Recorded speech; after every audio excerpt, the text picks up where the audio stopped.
How to get rid of depression. मैं इस हवाले से कोई स्पेशलिस्ट तो नहीं हूँ कि मैं उस लेवल पर जाकर बात करूँ, लेकिन जितना मेरा एक्सपीरियंस है उस हवाले से मैं बात करूँगा।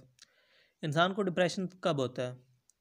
जब इंसान को ज़िंदगी में आइडियल कंडीशंस नहीं मिलती, तब इंसान को डिप्रेशन होने लगता है। जब आपको आइडियल कंडीशंस नहीं मिलती तो ज़िंदगी में जो एक अट्रैक्शन होती है, जो एक चार्म होता है, वो आपको फील नहीं होता। आपको ज़िंदगी मीनिंगलेस लगने लगती है। तो एक ये लेवल होता है डिप्रेशन का। और दूसरा लेवल जो डिप्रेशन का होता है, मैं समझता हूँ कि वो ज़्यादा ख़तरनाक है। वो क्या होता है कि आप ये जो आपकी ज़िंदगी की कंडीशंस होती हैं जो कि आइडियल नहीं होती, उनके साथ तो आप मैनेज कर लेते हैं। यानी कि आप उनको एक्सेप्ट कर लेते हैं कि हाँ, मैंने ज़िंदगी इन्हीं कंडीशंस के साथ गुजारनी है, मुझे इन कंडीशंस के साथ कोई मसला नहीं है। लेकिन आप अपने आप से एक वादा करते हैं कि मैंने इन कंडीशंस में अपना 100% परफॉर्म करना है, इन कंडीशन से मैंने बेस्ट निकालना है। लेकिन क्या होता है कि आपकी जो अपने आप से उम्मीदें होती हैं वो आप नहीं पूरा कर पाते। आपकी जो अपने आप से उम्मीदें होती हैं कि मैंने इस लेवल पर जाकर हार्ड वर्क करना है, वो हार्ड वर्क आप नहीं अचीव कर पाते। हार्ड वर्क कोई भी हो सकता है, ज़रूरी नहीं है कि वो हार्ड वर्क फिज़िकल हो, स्टडी का भी हो सकता है, कोई भी हो सकता है। तो आप वो नहीं अचीव कर पाते। आप कंडीशन के साथ तो ओके हैं, आपने कंडीशन को एक्सेप्ट कर लिया है कि यही कंडीशन है, इनिंग में मैंने अपना 100% देना है। लेकिन जो आपकी अपने आप से उम्मीद होती है, आप उस उम्मीद पर पूरा पूरा नहीं उतर पाते, तो तब भी इंसान को डिप्रेशन होता है।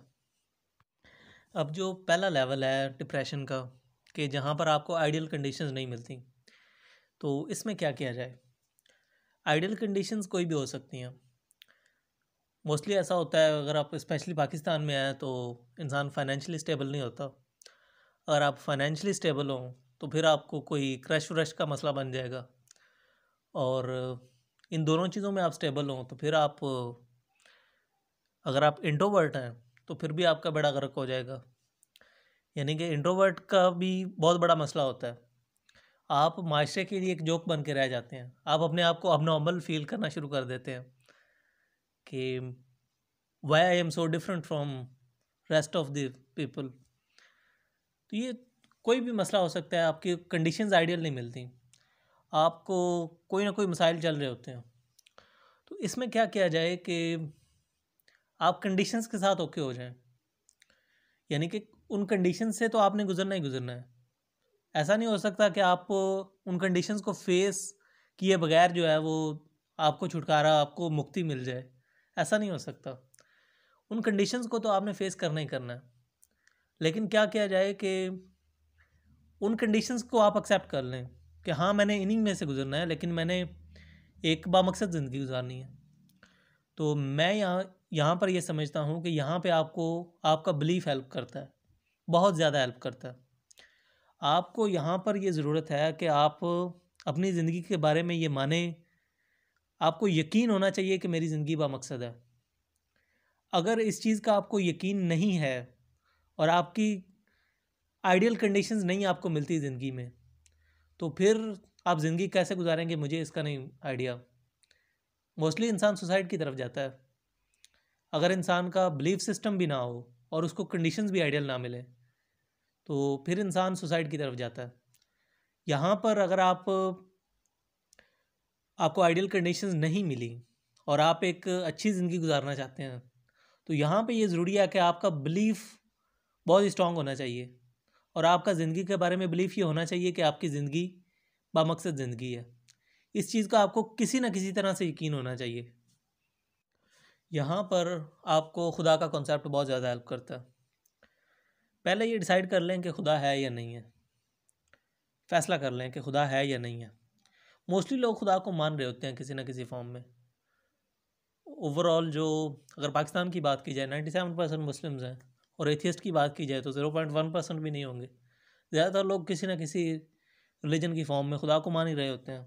और ओवरऑल वर्ल्ड की भी बात की जाए तो ज़्यादातर लोग किसी न किसी फॉर्म में खुदा को मान ही रहे होते हैं। तो पहले तो ये डिसाइड कर लें कि खुदा है या नहीं है।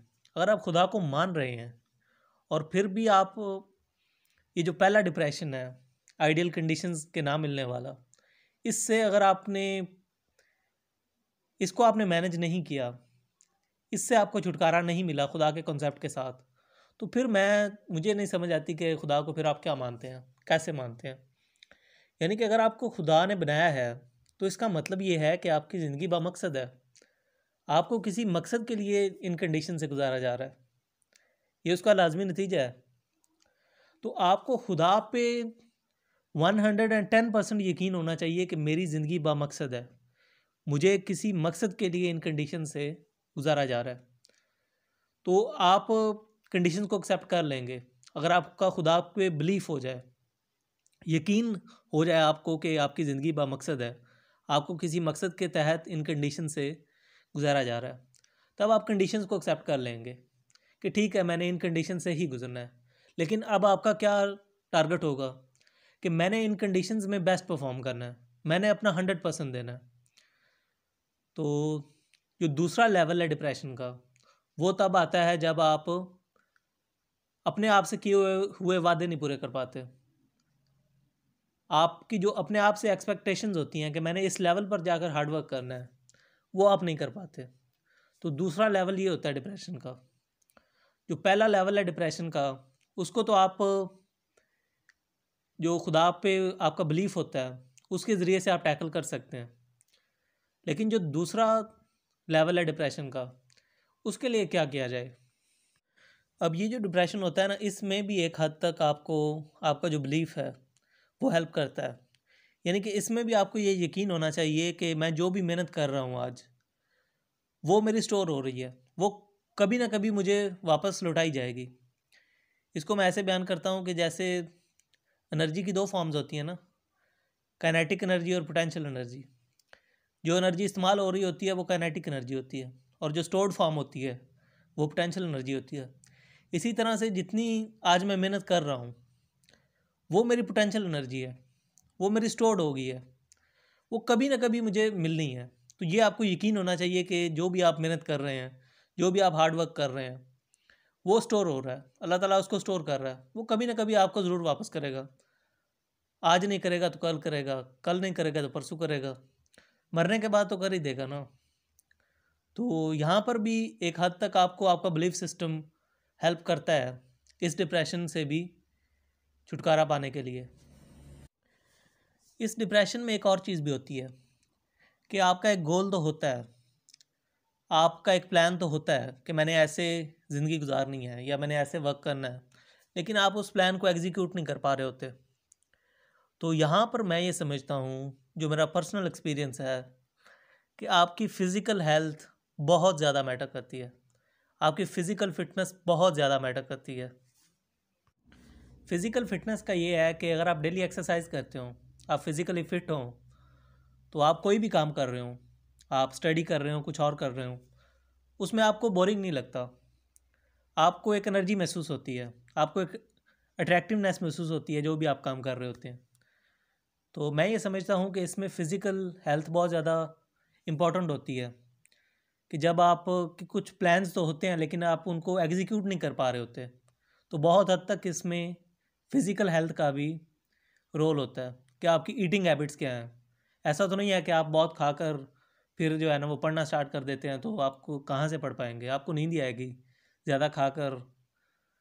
तो आपकी ईटिंग हैबिट्स क्या हैं, आप एक्सरसाइज करते हैं या नहीं करते हैं, तो ये बहुत ज़्यादा अहम होती हैं आपकी, जो आप जब आप कोई प्लान एग्जीक्यूट करना चाहते हो या फिर आप कंसिस्टेंसी अचीव करना चाहते हो, तो ये बहुत ज़्यादा मैटर करती हैं। बकरा ईद पर मेरा 83 kg वेट था। उस वक़्त मेरा कोई काम करने को दिल नहीं करता था।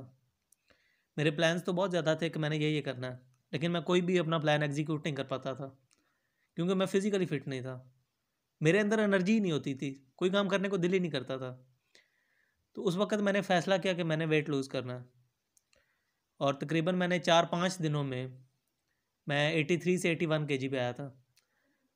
हमारे घर के साथ एक सड़क है, तो फजर से पहले मैं डेली 1 किलोमीटर दौड़ लगाता था उस पर।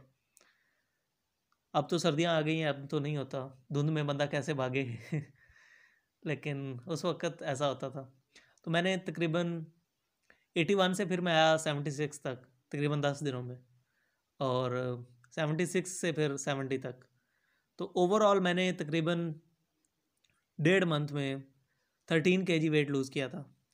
जब मैं 70 पर पहुंचा तो मैं अपने आप को बहुत ही एनर्जेटिक फील करता था, बहुत ही क्विक महसूस करता था। कोई भी मैं काम करता था तो मैं इजीली कर लेता था।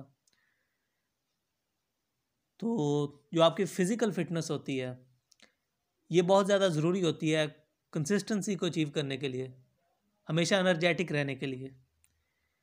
तो डिप्रेशन से आप कैसे डील कर सकते हैं? एक तो ये है कि आपका बिलीफ सिस्टम बहुत ज़्यादा स्ट्रांग होना चाहिए। आपको ये यकीन होना चाहिए कि आपकी ज़िंदगी बामकसद है। अल्लाह ताला ने आपको किसी मकसद के लिए इस दुनिया में भेजा है, और आप हार्ड वर्क कर रहे हैं आज, वो आपको कभी ना कभी वापस मिलेगा। वो पोटेंशियल एनर्जी की तरह है, वो स्टोर हो रहा है। वो आपको आज नहीं मिलेगा तो कल मिलेगा उसका बदला, कल नहीं मिलेगा परसों मिलेगा, परसों नहीं मिलेगा मरने के बाद तो मिल ही जाएगा ना। तो ये आपकी पोटेंशियल एनर्जी की तरह है, ये आपका स्टोर हो रहा है। और आपने हार्ड वर्क करना कैसे है, अपने प्लान्स को एग्जीक्यूट कैसे करना है, कंसिस्टेंसी कैसे अचीव करनी है, इसके लिए एक्सरसाइज बहुत ज़रूरी है। डेली एक्सरसाइज करें, आप हमेशा पूरा दिन आप एनर्जेटिक रहेंगे। आपने कोई भी काम करना है तो आप वो इजीली कर सकेंगे। और अगर आपकी फ़िज़िकल फिटनेस नहीं है तो आपके अंदर कभी भी, अगर अपने आप को आप एनर्जेटिक फील नहीं करेंगे, और कोई भी आप काम करेंगे तो आपको हमेशा सुस्ती महसूस होगी। तो मैं ये समझता हूँ कि इस तरीके से आप डिप्रेशन के साथ डील कर सकते हैं।